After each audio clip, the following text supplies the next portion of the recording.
Hello friends, புடலங்காய் சாம்பார் வந்து எப்படி செய்கிறதுன்னு பார்க்கலாம். 150 கிராம் துவரம்பருப்பு க்ளீன் பண்ணி கழுவி எடுத்திருக்கேன். 1/2 டேபிள் ஸ்பூன் மஞ்சள்தூள், ஒரு தக்காளி, 2 பல்லு பூண்டு, அரை டேபிள் ஸ்பூன் ஜீரகம் எடுத்துக்கணும்.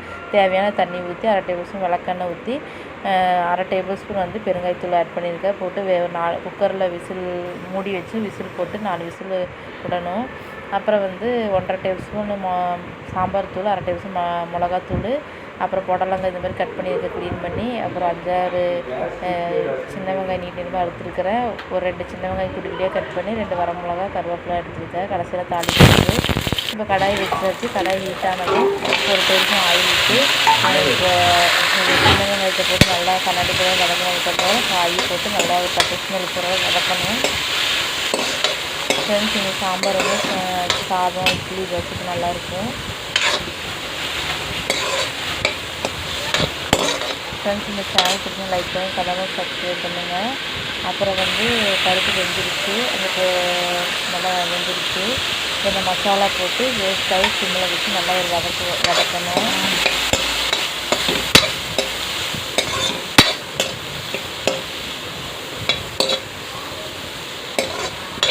அப்புறம் தேவையான உப்பு போட்டு நல்லா வதக்கிட்டு, இப்போ அந்த பருப்பு தண்ணி மட்டும் இருக்குல்லைங்களா, வேக வச்ச பருப்பு தண்ணி மட்டும் மேலால் ஊற்றிட்டு நல்லா ஒரு 2 நிமிஷம் கொதிக்க விடணும். இந்த காய் வந்து ஒரு வேக்காடில் வெந்துடும். அப்புறம் அந்த பருப்பை வந்து நல்லா ஒரு மாற்றி வச்சு கடையணும்.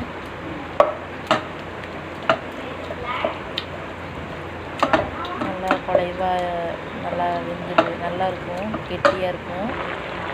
அப்புறம் இப்போ நல்லா கொதிச்சிருச்சு. இப்போ அந்த பருப்பை வந்து ஆட் பண்ணிக்கணும். இந்த கொதிச்சிட்ருக்கிற காய் இதில் வந்து ஊற்றி நல்லா கலரி விட்டணும்.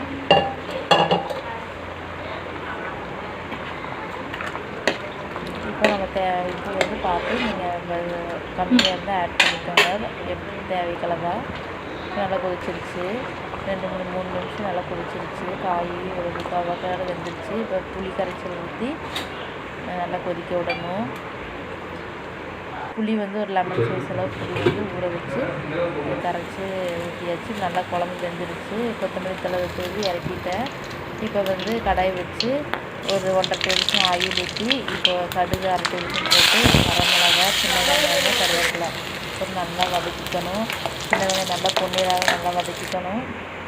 வதக்கியாச்சு. அந்த குழம்புல ஆட் பண்ணிட்டேன். நல்லாயிருக்கும் ஃப்ரெண்ட்ஸ். இந்த சாம்பார் செஞ்சு பார்த்துட்டு கமெண்ட் பண்ணுங்கள்.